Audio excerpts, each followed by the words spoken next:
ഈ കലണ്ടർ ആവർത്തിക്കുന്ന തൊട്ടടുത്ത വർഷം ഏതാണെന്ന് നോക്കിയേ. 1772 4 കൊണ്ട് ഹരിക്കുന്നു. 4 കൊണ്ട് ഹരിക്കാൻ 72 4 കൊണ്ട് ഹരിച്ച് നോക്കി. 72 7 ഒരു വട്ടം, 32 ഇങ്ങോട്ട് പോകുമ്പോൾ 32 8 വട്ടം.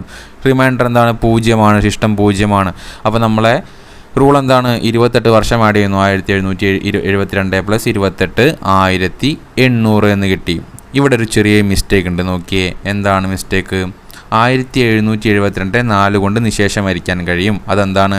ലീപ്പ് ഇയർ ആണ്. 1800 നോക്കിയേ, 1800 ലീപ്പ് ഇയർ ആണോ?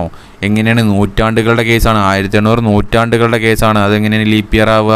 ലീപ്പ് ഇയർ ആവണമെങ്കിൽ 400 കൊണ്ട് ഹരിക്കാൻ കഴിയണം. 1800 400 കൊണ്ട് ഹരിക്കാൻ കഴിയുമോ? അപ്പോൾ 1800 നോൺ ലീപ്പ് ഇയറും 1772 ലീപ്പ് ഇയറുമാണ്. അപ്പോൾ പിന്നെ എങ്ങനെയായിരിക്കും കറക്റ്റ് ഇതാവുക? ഒരേ കലണ്ടർ ആവർത്തിച്ച് വരിക. അപ്പോൾ അത് പോസിബിലിറ്റി ഇല്ല. ഇത് തെറ്റല്ലേ?